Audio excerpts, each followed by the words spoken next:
Bonjour tout le monde, j'espère que vous allez bien, moi ça va super, on se retrouve aujourd'hui dans cette nouvelle vidéo parce qu'on va parler de changement. Vous avez été nombreux à me suivre sur mes réseaux sociaux et je veux vous dire merci pour les 7000 abonnés. On a passé le cap sur cette chaîne des 7000, il ne reste plus que 3000 et on sera au fameux 10 000 abonnés.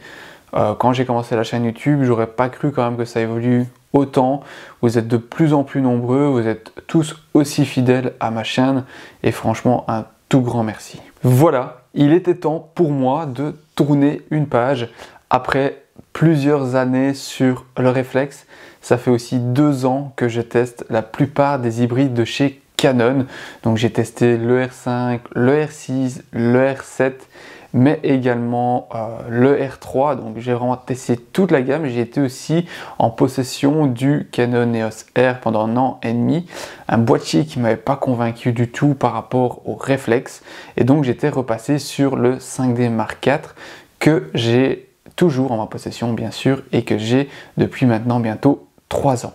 3 ans que je suis sur le 5D4, un réflexe qui pour moi était juste incroyable en termes de compromis photo mais aussi vidéo. Avant de continuer plus loin, je voulais quand même revenir sur ce que j'avais dit dans une de mes dernières vidéos, que je ne passerai pas à l'hybride cette année. Malheureusement et heureusement pour moi, j'ai eu une opportunité qui m'a permis de compléter mon parc photo avec un nouveau boîtier, et j'avais le choix entre un autre boîtier ou un objectif et j'ai préféré prendre le boîtier pour certaines raisons que je vais vous citer justement par après. Comme vous l'aurez peut-être deviné dans cette miniature, je suis passé au Canon EOS R6. Alors pourquoi je suis passé sur ce boîtier et pourquoi j'ai décidé de choisir justement le R6? Première chose aussi, comme j'ai pu tester toute la gamme de Canon, j'ai pu vraiment faire mon choix en profondeur et avoir un choix qui était mûrement réfléchi depuis presque 2 ans en fin de compte, vu que je teste tous les appareils photo de chez Canon, j'ai pu vraiment aller en profondeur sur ce que je recherchais, ce que j'avais besoin. Et ça faisait maintenant 3 ans que j'avais mon réflexe, et donc on vient au deuxième point.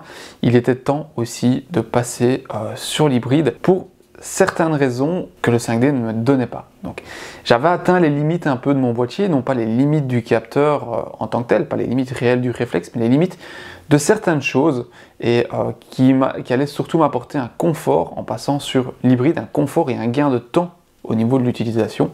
Et c'est surtout pour ça que j'ai fait le choix de partir sur le Canon EOS R6. Pourquoi passer de 30 millions à 20 millions de pixels?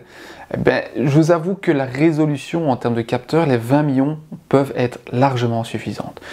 Si on fait des impressions qui restent assez classiques, quand je parle de classique, on va retrouver des impressions comme cette taille qui est juste là derrière, qui est du 70 par 50, enfin 50 par 70, suivant un peu la longueur et la hauteur qu'on met. Pour moi, c'est, je trouve, largement suffisant. Maintenant, il est clair qu'avec ce genre de capteur, on ne va pas commencer à faire des crops. Moi, je suis quelqu'un qui croppe très peu dans ses images. Je ne cherche pas à aller chercher le x2, le zoom 200% dans mon image. C'est pas du tout le but. Quand je photographiais avec mon 5D3 à 30 millions de pixels, je croppais de 10% grand maximum pour redresser légèrement mon image, ou simplement pour voir s'il y avait du détail ou si c'était net, mais j'utilisais pratiquement pas les 30 millions de pixels. Je ne fais pas de grands tirages non plus, donc je n'ai pas besoin d'avoir une résolution comme le R5 de 45 millions de pixels. J'avais vraiment pas besoin de cette résolution, et donc du coup mon choix s'est plus tourné vers le capteur du R6. Comme on le sait, le Canon R6 prend le capteur du INDX Mark III, qui était un excellent capteur, et celui-ci a été amélioré dans ce boîtier. L'avantage d'avoir un capteur aussi à plus faible résolution, donc de 20 millions de pixels, c'est qu'il va avoir une meilleure dynamique en général, mais surtout une montée en ISO qui sera mieux tolérée. Je ne dis pas qu'elle sera spécialement meilleure que le 5D4, parce que je les ai un peu comparés.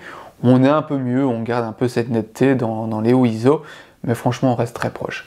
Mais je voulais surtout quand même avoir un gap et une amélioration, et pas avoir quelque chose de stagnant comme avec le R5 par rapport au 5D4 à ce niveau-là. Je parle bien du bruit sur l'image, on est vraiment très proche après les tests. Maintenant, je donnerai un avis plus complet après un retour sur le terrain, après plusieurs mois d'utilisation bien sûr. Autre point qui a vraiment été important pour moi, c'est l'autofocus. c'est là où j'ai commencé à voir les limites de mon 5D4. J'utilisais dans 80% des cas le mode Live View sur le 5D4, donc la visée par écran, parce qu'en affût c'est beaucoup plus confortable, c'est beaucoup plus pratique aussi. D'un côté c'était un peu plus silencieux, parce que pour passer en mode obturateur silencieux sur le 5D4, autant utiliser du coup l'écran, c'était pour moi plus facile aussi.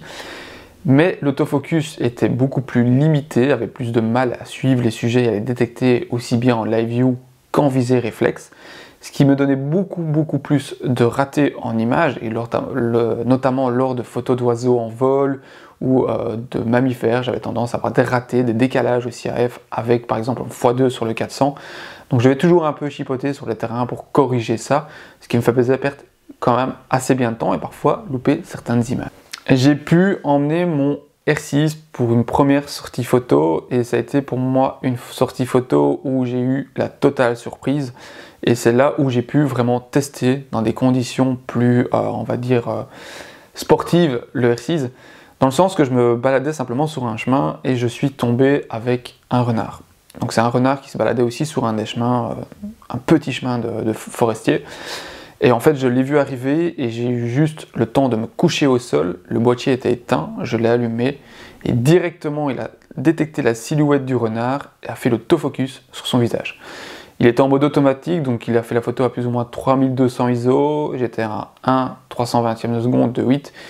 Il a directement fait le focus sur l'œil et la qualité de l'image qui est sortie de là était juste incroyable.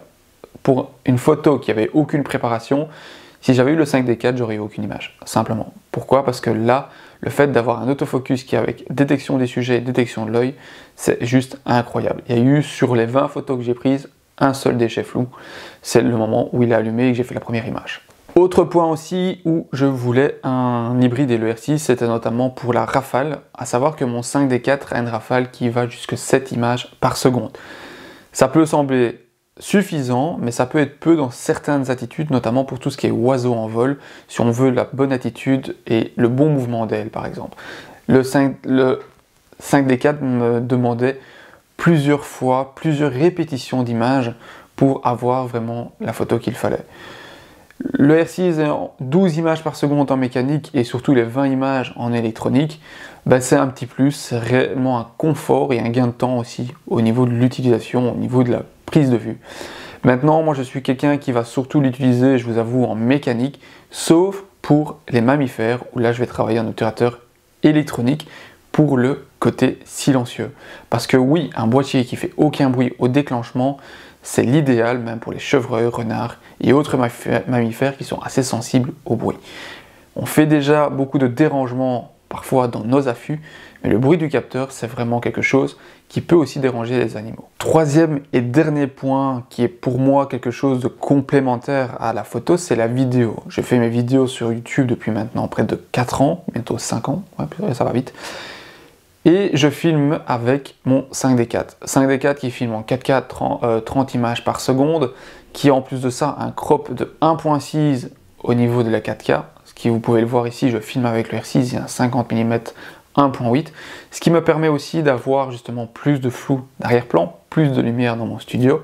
Mais voilà, ça c'est le côté positif pour la photo en studio, mais en extérieur, au point de vue vidéo, ce qui m'a apporté beaucoup de confort, c'est surtout qu'il va filmer en 4K 60 fps, sans crop, et aussi en Canon C-Log. Le C-Log va apporter beaucoup plus de dynamique en post-production vidéo et va permettre d'aller rechercher notamment des zones plus sombres, plus claires et surtout mieux travailler l'image un peu comme un RAW. Même si c'est pas un fichier brut, on reste sur un fichier JPEG mais avec une dynamique plus étendue. Ce qui est assez sympa en plus de ça, c'est qu'il supporte 2 cartes SD. Et honnêtement, je peux taper n'importe quelle carte SD, tant que c'est au moins une V60 dedans, ça passe crème, je peux filmer plus longtemps, j'ai plus trop de temps d'enregistrement. Et ça, c'est un confort aussi au niveau d'utilisation. Je filmais avec une compact flash pour pouvoir filmer en 4K sur mon 5D4. J'avais une compact flash de 32 Go parce que c'est pas donné non plus les compact flash. Et je pouvais filmer que 8 minutes. Au bout de 8 minutes, je vais décharger cette carte sur la carte SD pour pouvoir importer sur mon ordinateur. Imaginez quand je fais des longues vidéos ou que j'ai envie de faire des bonnes vidéos, je devais toujours travailler sur des formats courts pour éviter d'avoir trop de temps de chargement, transfert, etc. Ici avec le R6 c'est terminé, je peux filmer facilement 30 minutes non-stop sans avoir de soucis, ni de surchauffe ou quoi que ce soit avec le boîtier. Pour clôturer cette vidéo, pourquoi j'ai choisi le R6 et non le R5 et encore plus le R6 Mark II qui vient de sortir? Comme je vous l'ai dit, c'est surtout pour son capteur, 20 millions de pixels c'est largement suffisant, sa montée en ISO étant un peu meilleure aussi que le R5, c'est un plus. En plus de ça aussi, j'ai pu constater à l'époque que l'autofocus avait tendance à être un peu plus réactif sur le R6 que le R5 dû à la densité de pixels, ce qui est pour moi un petit argument supplémentaire. Et puis le prix, on va pas se le cacher, le R5 étant à 4000 €, j'avais pas envie de sortir ce budget pour un nouveau boîtier, j'avais quand même une certaine limite, et donc voilà, j'ai choisi le R6. Pourquoi pas le R6 Mark II? Parce que pour moi la différence de prix entre les deux qui avoisine les 800 à 900 € sur le prix neuf, j'avais pas du tout l'utilité par rapport aux nouvelles options qu'on a sur le R6 II. Le R6 II en gros c'est un R6 avec un capteur de 24 millions de pixels hérité du R3, mais il n'est toujours pas empilé et rétroéclairé, ce qui n'est pas spécialement meilleur en montée en ISO ou autre, et les 4 millions de pixels, je vous avoue que c'était pas réellement nécessaire. J'ai préféré prendre un boîtier qui avait déjà fait ses preuves, qui avait déjà reçu toutes les mises à jour nécessaires par Canon, et qui en plus de ça avait déjà eu des bons retours d'expérience au point de vue des utilisateurs, mais également par mes propres avis d'utilisation sur ce boîtier. Maintenant que j'ai le R6, j'ai toujours mon 5D Mark IV. Je ne vais pas le changer dans l'immédiat, je vais encore le garder le temps un peu de m'habituer au R6 et puis de voir si j'en ai pas besoin comme second boîtier pour certains plans vidéo ou autres. Il sera sûrement un jour à vendre, je ne le cache pas, parce que voilà, je ne vais pas m'encombrer non plus de deux boîtiers à long terme, et puis c'est un peu de l'argent qui dort, on va pas se le cacher, je ne vis pas de la photo animalière ni de YouTube. Donc je vois pas pourquoi je garderais ce boîtier à long terme, mais à court terme je le garde le temps de me faire les mains avec le R6. Donc voilà. C'est sur ça que cette vidéo se termine et moi je vous dis à très bientôt dans une prochaine vidéo en espérant que le temps s'améliore ici nous en Belgique parce que à part de la grisaille et de la pluie, on n'a pas vraiment des bonnes conditions pour faire des sorties photos et surtout de vous faire du contenu vidéo de qualité. Moi je vous dis à la prochaine, allez, ciao!